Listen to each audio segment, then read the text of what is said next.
Χαίρετε, καλησπέρα σε όλους.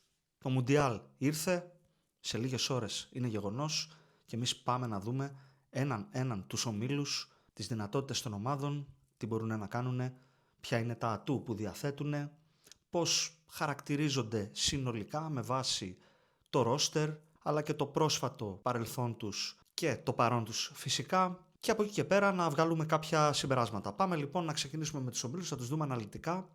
Θα δούμε αναλυτικά μία τις ομάδες, ελπίζω να δούμε καλό ποδόσφαιρο και γενικότερα οι ομάδες οι οποίες αξίζουν να καταφέρουν να πετύχουν.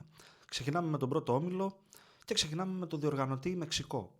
Μια ομάδα που παραδοσιακά είναι ομάδα Μουντιάλ, παραδοσιακά είναι μια ομάδα η οποία καταφέρνει να βρεθεί τουλάχιστον στην επόμενη των ομίλων φάση, στα πρώτα νοκάουτ, και νομίζω πως δεν νοείται ως διοργανώτρια να μην το κάνει και στο συγκεκριμένο Μουντιάλ. Παρότι το ρόστερ δεν είναι κάτι το ιδιαίτερο, τουλάχιστον συγκριτικά με τα ρόστερ που παρουσίαζε σε άλλες διοργανώσεις, με τον Ορμπελίν Πινέδα βασικό, τον παίκτη της ΑΕΚ βασικό στο χώρο του κέντρου, και από εκεί και πέρα σημεία αναφορά στην επίθεση τους δύο Χιμένες, τον Ραούλ Χιμένες της Φούλαμ και τον Σαντιάγο Χιμένες της Μίλαν. Πολύ θετικό για το Μέξικο ότι έχει πολύ έμπειρο και καλό προπονητή, τον Χαβιά Αγκύρε. Και αν δούμε και τις υπόλοιπες ομάδες, θεωρώ δεδομένο ότι το Μεξικό θα περάσει στην επόμενη φάση. Και από εκεί και έπειτα εξαρτάται από τις διασταυρώσεις. Νομίζω ότι άλλη μια φάση μπορεί να περάσει, αλλά δεν θεωρώ ότι είναι μια από τις καλές φουρνιές της συγκεκριμένης ομάδος, παρότι είναι διοργανώτρια. Οπότε στο δικό μου το μυαλό το ταβάνι τους είναι η φάση των 16. Προχωράμε στη Νότια Κορέα. Στη Νότια Κορέα του Χέο Μινγκ Σον. Μας έλειψε, η αλήθεια είναι, μου έλειψε προσωπικά. Ένα χρόνο που είναι μακριά από τα ευρωπαϊκά γήπεδα. Ανυπομονώ να τον δω στο Μουντιάλ. Αν και η αλήθεια είναι ότι η τελευταία του χρονιά στην Tottenham δεν ήταν καλή. Φαίνεται ότι λίγο-λίγο περνάνε τα χρόνια και για τον ίδιο. Με προπονητή έναν ιστορικό, θρυλικό μέλος, αρχηγό, εμβληματικό αρχηγό της ομάδας του 2002 που είχε φτάσει μέχρι τα ημιτελικά στο Μουντιάλ που διοργάνωσαν οι Νοτιοκορεάτες, τον Μινγκ Μποχόγκ, ο οποίος θα εμπνεύσει. Παρ' όλα αυτά, όπως και να έχει, θεωρώ ότι οι Κορεάτες είναι πάντα ανταγωνιστικοί, τρέχουν μέσα στο γήπεδο, δουλεύουν πάρα πολύ καλά σαν ομάδα. Τώρα το τι δυνατότητες έχει το ρόστερ, οι δυνατότητες είναι συγκεκριμένες, υπάρχουν παίκτες που παίζουν στην Ευρώπη, συνεχώς γίνονται όλο και περισσότεροι. Αυτή τη στιγμή αυτοί που ξεχωρίζουν πέρα από το Σον είναι ο Καγκίν Λι της Παρί και ο Χουάνγκ της Wolves. Το επίπεδο, η αλήθεια είναι ότι μετά από εκείνο το Μουντιάλ της Κορέας εξάγουν πάρα πολλούς ποδοσφαιριστές στην Ευρώπη. Εδώ και μια 20ετία έχει βελτιωθεί πάρα πολύ το ποδόσφαιρο και παρουσιάζουν πολύ αξιόλογες ομάδες σε κάθε τουρνουά. Αλλά με συγκεκριμένες δυνατότητες. Νομίζω ότι θα περάσουν τον όμιλο και από εκεί και πέρα στην επόμενη φάση ό,τι θα λέω είναι ανάλογα με τις διασταυρώσεις. Εντάξει, η Κορέα μπορεί να έχει μια ομάδα στα μέτρα της στην επόμενη φάση και να περάσει. Αλλά θεωρώ ότι το ταβάνι και της Κορέας είναι όπως και του Μέξικο, όπως και της επόμενης ομάδας που θα δούμε, το πάρα πολύ μέχρι τους 16 και θα είναι μεγάλη επιτυχία. Νομίζω ότι είναι ομάδες που είναι για να περνάνε τον όμιλο και από εκεί και πέρα να πηγαίνουν σπίτι τους. Προχωράμε στην Τσεχία, η οποία και αυτή έχει έτσι πολύ σεβαστό στο τσεχικό ποδόσφαιρο άνθρωπο, τον Κούμπεκ, και μια ομάδα που τα είχε πάει πάρα πολύ καλά στο προηγούμενο Euro, όπου αποκλείστηκε στους 8 δύσκολα από την Ολλανδία, με αστέρι τον Πάτρικ Σικ. Χρειάστηκαν μπαράζ για να περάσουν στο Μουντιάλ. Και τις δύο ομάδες, και την Ιρλανδία και τη Δανία, τις πέρασαν στα πέναλτι. Θα πει κανείς στα πέναλτι, ναι, θα πει και κάποιος άλλος, τις πέρασαν όμως. Και νομίζω ότι είναι μια ομάδα και αυτή με συγκεκριμένες δυνατότητες, με τον Πάτρικ Σικ αστέρι μπροστά. Αξίζει να σημειωθεί η παρουσία του Κλόζεκ της Hoffenheim επίσης στην επίθεση. Προφανώς ο Τόμας Σούτσεκ είναι ο ηγέτης στο κέντρο. Πολύ καλός ο Σούλτς της Λιόν τα τελευταία 2 χρόνια. Και γενικότερα είναι μια ομάδα η οποία είναι επιθετικογενής και μια ομάδα που έχει τον κορμό της Σλάβια Πράγας που παίζει τα τελευταία 2 χρόνια στο Champions League. Φυσικά θα επισημάνω, και είναι σημαντικό και αυτό, ότι έχει πολύ πολύ καλούς τερματοφύλακες. Νομίζω ότι είναι και αυτή μια ομάδα σαν την Κορέα, στην ίδια δυναμική της κατατάσσω. Θα περάσει τον όμιλο θεωρώ και νομίζω ότι και το Μέξικο και η Κορέα και η Τσεχία θα βρεθούν στην επόμενη φάση και τις θεωρώ παρόμοιων δυνατοτήτων ομάδες. Πάμε και στην αδύναμη της υπόθεσης, στην Νότιο Αφρική. Την είδαμε στο πρόσφατο Κόπα Αφρικα, τίποτα το ιδιαίτερο. Με σημείο αναφορά στην επίθεση των Λάιλ Φώστερ, ο οποίος έχει κάνει καριέρα στα γήπεδα της Premier League, αλλά φέτος ούτε βασικός δεν έπαιζε στην τερμάτισε πρώτη-τελευταία η Μπέρνλι. Αξιοσημείωτο το προπονητικό όνομα, είναι ένας παλιός βασιλιάς προπονητικής Στο Βέλγιο ο Ούγκο Μπρος, παλιός όμως, είναι 74 χρονών και πριν μια 20ετία μεσουρανούσε στο πρωτάθλημα του Βελγίου, πέρασε και από τον πάγκο του Πανσεραϊκού στα τέλη της δεκαετίας του 2000 και αυτό που φάνηκε από τους Αφρικάνους και στο Κόπα Αφρικά αλλά και στα προκριματικά που έδωσαν είναι ότι σκοράρουν δύσκολα. Θα είναι μια ομάδα που θα το πάει στη δύναμη και ό,τι καταφέρει στην επίθεση, δεν έχει πολλές δυνατότητες και νομίζω ότι θα τερματίσει τελευταία. Προχωράμε στο δεύτερο όμιλο, εκεί που συναντάμε τη διοργανώτρια ομάδα του Καναδά, η οποία είχε παραδόξως πολύ καλή εικόνα στο προηγούμενο Μουντιάλ και λέω παραδόξως γιατί το ποδόσφαιρο του Καναδά είναι αδύναμο, βελτιώνεται βέβαια. Ο Αλφόνσο Ντέιβις που θα είναι στο αριστερό άκρο της άμυνας είναι ένας πάρα πολύ σημαντικός ποδοσφαιριστής, δεν ξέρω όμως αν θα είναι υγιής. Ο Μπιουκάναν στο κέντρο κάνει πολύ καλή καριέρα στην Ευρώπη. Και στην επίθεση υπάρχει βεβαίως ο Τζόναθαν Ντέιβιντ. Πολύ καλός και προπονητής, ο Τζέσε Μάρτς με καριέρα σε ευρωπαϊκές ομάδες και για να μην τα πολυλογώ, και ο όμιλος του Καναδά είναι βατός. Ως διοργανώτρια ομάδα νομίζω ότι θα καταφέρει να περάσει στην επόμενη φάση και από εκεί και πέρα στους 32 τα πράγματα αρχίζουν και δυσκολεύουν. Τρελό ταβάνι οι 16 και για τον Καναδά. Προχωράμε με την Ελβετία, μια ομάδα που παραδόξως ενώ έχει φτασμένους και σε ευθύνους απορία ποδοσφαιριστές παρουσιάζει μια πολύ καλή τακτικά ομάδα ο Μουράτ Γιακίν και αυτό έχει ως αποτέλεσμα να δεχθεί μόλις 2 γκολ σε 6 παιχνίδια στα προκριματικά. Εκπληκτική άμυνα πραγματικά, πολύ δυνατή τουλάχιστον στα προκριματικά. Μια ομάδα που πάντα είχε συγκεκριμένες δυνατότητες, αλλά πάντα είχε στις διοργανώσεις των Euro και των Mundial σοβαρές παρουσίες. Για τέτοιο επίπεδο όμιλο θεωρώ δεδομένο ότι θα περάσει στους 32. Νομίζω ότι θα μπορεί να πάει και στους 16. Τη θεωρώ καλύτερη ομάδα από τις προηγούμενες που ανέφερα. Και έχει αστέρι ή μάλλον ένα σημαντικό παίκτη, αναμένεται να είναι κομβικός, τον Γιώχαν Μαντζάμπι, ο οποίος ήταν στη Φράιμπουργκ και ήταν κομβικός οδηγώντας την στο μεγάλο τελικό του Europa League. Προφανώς ο ηγέτης είναι ο Γκρανίτ Τσάκα, ένας εξαιρετικός ποδοσφαιριστής που ίσως πιθανότητα θα είναι και η τελευταία μεγάλη διοργάνωση Μουντιάλ για τον ίδιο και νομίζω ότι θα είναι πάρα πολύ σημαντικός και πολύ καλός για τους Ελβετούς. Ενώ ο Κόμπελ της Ντόρτμουντ είναι πολύ καλός τερματοφύλακας και ο Ντάνεν Ντόι, ο οποίος είναι αριστερό εξτρέμ και παίζει στην Νότιχαμ Φόρεστ, επίσης είναι σημείο αναφοράς στη δημιουργική φάση των Ελβετών. Μπροστά ο Νόα Οκαφόρ και συνολικά, όπως ανέφερα και στην αρχή, μια ομάδα, αρκετοί παίκτες μάλλον, οι οποίοι ήταν ο κορμός αυτής της ομάδος και παρουσιάζουν μια φθήνουσα απορία τα τελευταία χρόνια, όπως ο Μπρίλεν Μπολό στην επίθεση, ο Ρικάρντο Ροντρίγκεζ και ο Νίκο Έλβεντι στην άμυνα και ο Ρέμο Φρόιλερ στο χώρο του κέντρου. Ανακεφαλώνω με την Ελβετία, θεωρώ δεδομένο ότι θα περάσει στον όμιλο. Νομίζω ότι μπορεί να πάει και μέχρι τους 16. Εξαρτάται από το τι διασταύρωση θα έχει στους 32 αν θα περάσει. Αλλά είναι μια ομάδα με συγκεκριμένες δυνατότητες, αλλά και πάρα πολύ καλό προπονητή και πάρα πολύ καλή τακτική μέσα στο γήπεδο. Πάμε στη Βοσνία, όπου ξεκινάω με το αξιοπερίεργο, το γεγονός ότι ο προπονητής, ο Σέργκεϊ Μπάρμπαρες, όσοι παρακολουθούσαν λίγο πιο παλιά, ως αρκετά πιο παλιά τέλος πάντων, Bundesliga, ήταν ένας καλός ποδοσφαιριστής, στη συνέχεια κρέμασε τα παπούτσια του και έγινε επαγγελματίας παίκτης πόκερ μέχρι το 2024, όπου η Ομοσπονδία των Βοσνίων τον κάλεσε για να μαζέψει τα ασημάζευτα. Και τελικά πήρε την πρώτη του προπονητική εμπειρία το 2024. Με λίγα λόγια, οι Βόσνοι έχουν έναν προπονητή με 2 χρόνια μόλις προϋπηρεσία σε πάγκους και συγκεκριμένα σε έναν αυτόν της εθνικής ομάδας της Βοσνίας. Παρ' όλα αυτά τη σουλούπωσε.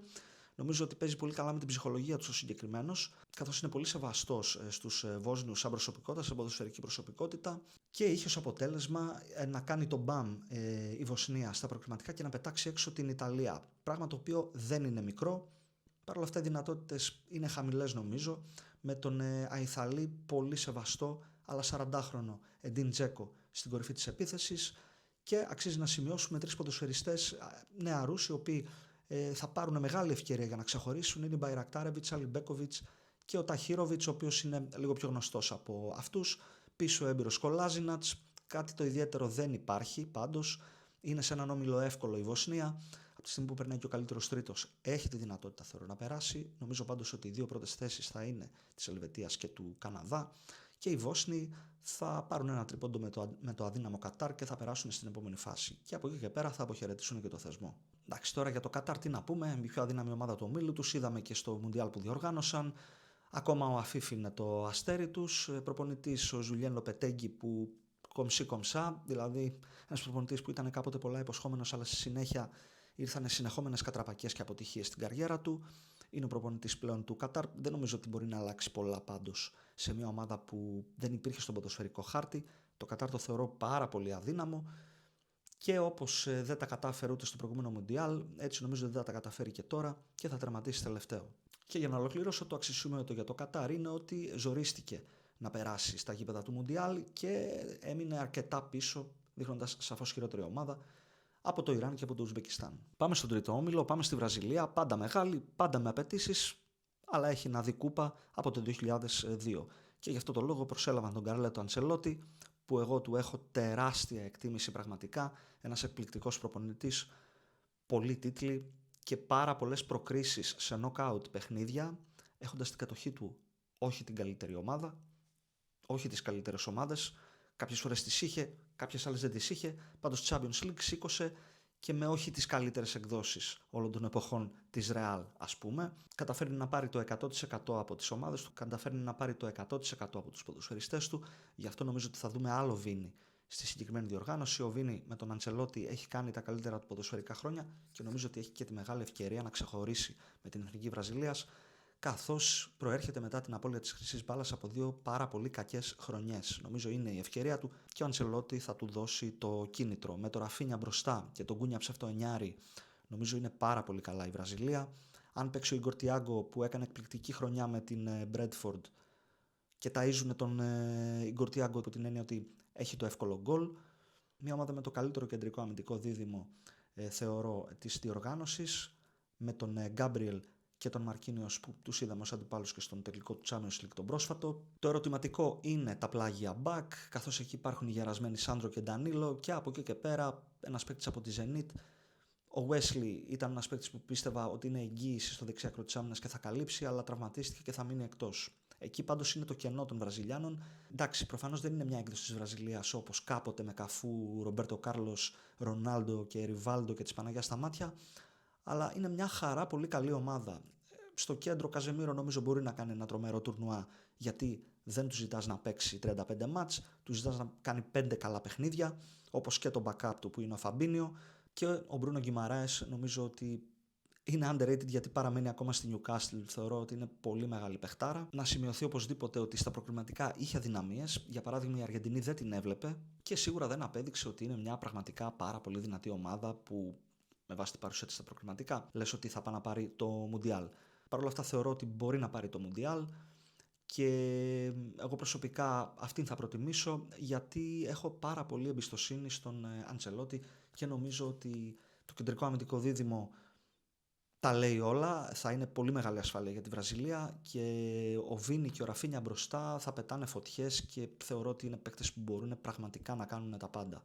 Ξαναλέω λοιπόν ότι εκτιμώ πάρα πολύ τον Καρλέτο και νομίζω ότι είναι ο μοναδικός αυτή τη στιγμή, έτσι όπως είναι η Βραζιλία με τις φουρνιές που παρουσιάζει, που μπορεί πραγματικά να τη φτάσει στην κορυφή. Πάμε στο Μαρόκο, το οποίο είναι σταθερή αξία πλέον στην Αφρικανική Ήπειρο. Καταπληκτικό και το Μουντιάλ το προηγούμενο, το 2022, όταν βρέθηκε στα ημιτελικά. Από εκεί και πέρα όμως δεν έχει τον προπονητή με τον οποίο προχωρούσε όλα αυτά τα χρόνια, τον Ρεγκραγκή. Αποχώρησε μετά το Κόπα Αφρικα και αυτό νομίζω ότι μπορεί να επηρεάσει. Βέβαια μιλάμε για ένα εκπληκτικό ρόστερ με το Χακίμ, το καλύτερο δεξί μπακ του κόσμου, με ποδοσφαιριστές όπως ο Μπραήμ Ντίαζ, ο τερματοφύλακας ο Μπόνο, ο Μαζραούι, ο Αγκέρντ, ο Άμραμπατ, έμπειροι ποδοσφαιριστές, ο Αγιούμπ Ελκαμπή στην επίθεση, που ο μόνος μου προβληματισμός είναι ότι δεν υπάρχει από πίσω κάποιος. Το ταλέντο των Σαϊμπαρί, Ταλμπί, Ελχανούς, Τσάντι Ριάντ από την Crystal Palace, Αμπτέλ Ζαλζουλί που έχει ανεβάσει πάρα πολύ τις μετοχές του μετά το προηγούμενο Μουντιάλ και κάνει καριέρα στην Μπέτις. Υπάρχει πολλή ποιότητα, υπάρχει ο κορμός, υπάρχει ένα ωραίο πλήρες ρόστερ, αλλά στα ημιτελικά να ξαναφτάσει το αποκλείω. Παρ' όλα αυτά νομίζω ότι μπορεί να είναι και πάλι έκπληξη, υπερβατικά να φτάσει μέχρι τους 8, και λέω υπερβατικά γιατί για μια εθνική ομάδα σαν το Μαρόκο το να φτάνει κάθε χρόνο τη μια στους 4, την άλλη στους 8 είναι πολύ μεγάλο πράγμα, αλλά πραγματικά είναι μια καλή ομάδα και έχει πολλές δυνατότητες. Θεωρώ δεδομένο ότι θα περάσει στον όμιλο, αλλά θεωρώ ότι μπορεί να περάσει και μια μεγάλη ομάδα το Μαρόκο, να κάνει μια πρόκριση απέναντι σε μεγάλη ομάδα και έτσι υπερβατικά να φτάσει και πάλι στους 8. Πάντως την έχω για μια ομάδα η οποία μέσα σε άκρες θα καταλήξει κάπου στην τελική 16. Κατάφερε παρόλα αυτά να βρεθεί στο Μουντιάλ με τον Άντριου Ρόμπερτσον στο αριστερό άκρο της άμυνας, και η οποία νομίζω ότι παρότι θα θέλει να κρατήσει πίσω, έχει ξεκάθαρες αδυναμίες, έχει αδυναμίες γενικότερα σαν ομάδα, και θεωρώ ότι με 3 ομάδες να περνάνε. Οι Σκοτσέζοι πιθανώς να βρεθούν στην επόμενη φάση, αν και πιστεύω ότι το στυλ παιχνιδιού που έχουν οι ίδιοι, οι αντίπαλοι που έχουν στον όμιλο και το γεγονός ότι θα παίξουν την τρίτη θέση στο παιχνίδι με την IT και το στυλ το οποίο θα έχει η IT, η οποία θα είναι σκληροτράχυλη από τη μέση και πίσω, τουλάχιστον αυτό θα επιδιώξει, ίσως οι Σκοτσέζοι μπλέξουν και αν γκελάρουν με την IT δεν θα περάσουν τον όμιλο και θα είναι μια από τις δύο χειρότερες τρίτες. Οπότε τη Σκωτία δεν τη βλέπω να μακροημερεύει στο θεσμό. Θεωρώ ότι υπερβατικά, ευχαριστώντας για το νέο format που μπορεί να περάσει και ο τρίτος, γίνεται αρκετά πιο εύκολο. Νομίζω ότι μπορεί να μπλέξει και να γκελάρει με την IT και να μην τερματίσει τελικά ως καλύτερη η τρίτη. Και πηγαίνοντας στην IT, προφανώς και είναι η αδύναμη ομάδα του ομίλου. Είναι μια ομάδα όμως που έχει πολύ συγκεκριμένα αγωνιστικά χαρακτηριστικά. Θα στηριχτεί στο να είναι σκληροτράχυλη, να είναι σοβαρή και προσεκτική από τη μέση και πίσω. Εκεί όπου δεν υπάρχουν παίχτες που είναι του κλώτους και του μπάτσου, υπάρχουν παίχτες που έχουν μια καριέρα στα γήπεδα της Γαλλίας, στα γήπεδα της Ελβετίας, στα γήπεδα του Βελγίου, κάποιοι άλλοι παίζουν στη Λατινική Αμερική. Δεν τους γνωρίζουμε τους ποδοσφαιριστές, αλλά δεν είναι και παίκτες όπως ας πούμε του Ιράκ. Δεν θεωρώ ας πούμε ότι η IT είναι Ιράκ και η Ιορδανία, δεν θεωρώ καν ότι είναι Κατάρ. Από τη μέση και μπροστά υπάρχει ένας Μπέλεγκαρτ που είναι καλός παίκτης της Wolves, υπάρχει ένας Ισίντορ που είναι καλός παίκτης από τη Σάντερλαντ, τον είδαμε φέτος στην Premier League, τους βλέπουμε και τους δύο στην Premier League. Και θα ελπίζουν σε αυτούς, θα πετάνε την μπάλα μπροστά και ό,τι κάνουν αυτοί μπορούν να κάνουν θεωρώ, και η IT μπορεί να πάρει ένα πόντο με την Σκωτία. Δεν νομίζω όμως ότι αυτό αρκεί και πιστεύω ότι μετά από 3 παιχνίδια θα αποχαιρετήσει τον όμιλο, αλλά θα μείνει με μια αρκετά καλή προσπάθεια. Πάμε στον 4ο όμιλο που έχουμε τη διοργανώτρια ομάδα των ΗΠΑ, μια πολύ καλή ομάδα η οποία γενικότερα έχει ένα development χρόνο με το χρόνο. Από εκείνο το σάκο του box που παρουσίασε στα γήπεδα της Γαλλίας το 1998, είναι πλέον μέρα με τη νύχτα πραγματικά, με τον Μαουρίτσιο Ποκετίνο στον πάγκο, τον οποίο τον εκτιμώ προσωπικά, με πολύ καλούς ποδοσφαιριστές στη μεσαία γραμμή όπως ο Μακένι και ο Τάιλερ Άνταμς, με Κρίστιαν Πούλισικ δημιουργικά, με τον Μπάλογκαν και τον Ρικάρντο Πέπι στη θέση του Φορ, με τον Μαλίκ Τίλμαν και τον Μπρένταν Άρονσον να συμπληρώνουν τον Πούλισικ εκεί στην τριάδα πίσω από τον επιθετικό, με τον Άντονι Ρόμπινσον στο αριστερό άκρο της άμυνας, μια ομάδα που έχει ποδοσφαιριστές που παίζουν στα μεγάλα πρωταθλήματα. Έχει καλή παρουσία σε Μουντιάλ. Είναι λοιπόν καλό το ρόστερ, είναι καλή ομάδα, είναι καλός ο προπονητής, υπάρχει αυτοπεποίθηση, είναι διοργανωτές και θεωρώ δεδομένο, δεν το συζητάω καν, ότι θα περάσει τον όμιλο και νομίζω ότι επειδή είναι και διοργανώτρια, ίσως λίγο κόψε ράψε, έχει και μια καλή κλήρωση 32, συνεχίσει, που θεωρώ ότι μπορεί να συνεχίσει έτσι κι αλλιώς, θα φτάσει στους 16. Υπερβατικά, επειδή είναι διοργανώτρια και επειδή είναι καλή ομάδα, νομίζω ότι μπορεί να βρεθεί μέχρι και τους 8. Να τονίσω βέβαια ότι δεν λέω ότι δεδομένα θα φτάσει μέχρι τους 8. Ό,τι λέμε τώρα είναι το πικ που μπορεί να φτάσει μια ομάδα. Νομίζω λοιπόν ότι η Αμερική μπορεί να κάνει μια μεγάλη πρόκριση και να φτάσει μέχρι τη φάση των 8. Οι Τούρκοι έχουν πολλή ποιότητα, αλλά εμφανίζονται ασταθείς διοργάνωση με διοργάνωση. Υπάρχουν διοργανώσεις που περιμέναμε να κάνουν πολλά και απογοήτευσαν πλήρως. Υπάρχουν διοργανώσεις όπως το Euro το προηγούμενο που τα πήγαν εξαιρετικά καλά και το συμπέρασμα που έχω βγάλει από την παρουσία του Βιτσέντσο Μοντέλα στον πάγκο τους είναι ότι από το 23 τους έχει σοβαρέψει και κάνει πάρα πολύ καλή δουλειά. Και στην 11η έχει αστέρες, έχει Γκράντε αστέρα τον Αρντά, έχει τον Γενάν Γιλντίζ, έχει μια βάση που αποτελείται από παίκτες της πολύ καλής Γαλατασαράι των τελευταίων 2 χρόνων και της καλής Φενέρμπαχτσε επίσης. Και από εκεί και πέρα βεβαίως ξεχωρίζει και ο Χακάν Σαλχάνογλου και ο Κερέμ Ακτούρκογλου και ο μέσος ο Κοκτσού. Πλειάδα λοιπόν καλών ποδοσφαιριστών, δυνατή ομάδα είναι η Τουρκία. Θεωρώ ότι έχει έναν προπονητή που δουλεύει καλά μαζί της και είναι ξεκάθαρο για μένα ότι θα περάσει στις 2 πρώτες θέσεις. Μαζί με την Αμερική θα είναι στο 1-2. Τώρα ποια θα είναι πρώτη, ποια θα είναι δεύτερη θα το δούμε. Θα πουλήσει ακριβά το τομάρι της από εκεί και πέρα στα παιχνίδια τα νοκάουτ και το δικό της ταβάνι είναι επίσης μέχρι τους 8. Πάμε και στην Αυστραλία, η οποία κάτω από τα ραντάρ έχει παρουσία σε 2 Μουντιάλ και στα 2 πέρασε τον όμιλο παραδόξως και αποκλείστηκε από ομάδα η οποία κατέκτησε μετέπειτα το τρόπαιο, το 6 από την Ιταλία, το 22 από την Αργεντινή, χάνοντας στην παράταση. Δεν θα βρεις πάντως στο ρόστερ κάτι το ιδιαίτερο και νομίζω ότι ήρθε η ώρα αυτή τη φορά να παρουσιαστούν πιο αδύναμοι. Είναι σε έναν όμιλο που δεν θεωρώ ότι μπορούν να χτυπήσουν την Αμερική και την Τουρκία, μπορούν να περάσουν σε καλύτερη τρίτη. Φυσικά και μπορούν, αλλά μπορεί να αλληλοεξοντωθούν με την Παραγουάη, να λήξουν ένα χ και με ένα πόντο να μείνουν και οι 2 έξω. Πάμε και στην Παραγουάη, από την Λατινική Αμερική μεν, χωρίς πολλές δυνατότητες δε. Ξεχωρίζει ο Μιγγέλ Αλμιρόν, ο οποίος πέρασε η καριέρα του στην Ευρώπη. Ο Ντιέγκο Γκόμες της Brighton, ο Ενσίσο που έπαιζε Premier League και τώρα είναι στο Στρασβούργο με προοπτικές να μεταπηδήσει κάποια στιγμή στην Chelsea. Και στην άμυνα ο στόπερ Αλντερέτε της Sunderland, που είναι ένας αρκετά καλός κεντρικός αμυντικός. Από εκεί και πέρα όμως τίποτα. Στο πρώτο μισό των προκριματικών ήταν τραγική. Στη συνέχεια ήρθε ο συγκεκριμένος προπονητής που έχει σήμερα, ο Γκουστάβο Άλφαρο, και την αναμόρφωσε. Πραγματικά έκανε εκπληκτική πορεία από τη μέση και μετά των προκριματικών, και εκεί που δεν θα έπαιρνε με τίποτα πρόκριση στο Μουντιάλ, τελικά κατάφερε να πάρει πρόκριση στην συγκεκριμένη μεγάλη διοργάνωση. Την Αμερική και την Τουρκία δεν τις έχει με τίποτα. Το άστρο της Αυστραλίας θα της δημιουργήσει πρόβλημα. Σε αυτό το παιχνίδι βεβαίως θα κριθεί τρίτη θέση. Όπως είπα και πριν, αυτό μπορεί να λήξει άνετα ένα χ και να μείνουν και οι δύο χέρι-χέρι έξω. Και θεωρώ ότι θα είναι και υπερβατικό βέβαια για τους Παραγουάνους το να βρεθούν στην επόμενη φάση και θα είναι και επιτυχία. Και κλείνω με τη σημερινή παρουσίαση με τον πέμπτο όμιλο, εκεί όπου βρίσκονται τα Πάντσερ, η Γερμανία ως η δυνατή ομάδα του ομίλου. Μια ομάδα βεβαίως που έχει προπονητή τον Γιούλιαν Νάγκελσμαν. Η φανέλα της είναι βαριά, αλλά δεν είναι πλέον παντοδύναμη. Στην άμυνα υπάρχει μια καλή τετράδα, θεωρώ. Ο Ρούντιγκερ, ο Τά, ο Σλότεμπεργκ και ο Μαλικτιό. Αλλά το γεγονός ότι δεν υπάρχει δεξιμπάκ και θα πάει με αλχημίες τύπου Βάλντεμαρ Άντον ή Ζόσουα Κίμιχ, πιο πιθανός ο Κίμιχ, μου δημιουργεί ένα θέμα, γιατί ο Κίμιχ θα λείψει πολύ από το 6. Οπότε σκέφτομαι μήπως παίξει με 3 τελικά στην άμυνα. Πάντως, όπως και να έχει, δεν είναι ένα ρόστερ εθνικής Γερμανίας εφάμιλο με άλλες φορές. Στο προηγούμενο Μουντιάλ πάτωσε καθώς αποκλείστηκε από τους ομίλους, και αναφορική βεβαίως στο ρόστερ της συγκριτικά με τις υπόλοιπες μεγάλες ομάδες, που στο δικό μου το μυαλό είναι 8 και που είναι και τα φαβορί, ας πούμε, εν δυνάμει μπορούν να πάρουν το Μουντιάλ. Νομίζω ότι είναι χαμηλά συγκριτικά, δηλαδή είναι χαμηλότερα από τις περισσότερες από αυτές. Με τον ιστορικό Μάνουελ Νόιερ στο τέρμα, και πιστεύω ότι είναι καλύτερη λύση να παίξει με 3 πίσω, γιατί παίχτη σαν τον Κίμιχ στο κέντρο δεν υπάρχει. Βεβαίως ο Άντζελο Στίλερ θα πάρει πολύ, πολύ βάρος στο χώρο του κέντρου και θα πρέπει να αποδείξει κιόλας και σε επίπεδο Μουντιάλ, ας πούμε, ότι μπορεί να πάρει τη μεγάλη μεταγραφή πλέον. Τον εκτιμώ πάντως σαν ποδοσφαιριστή.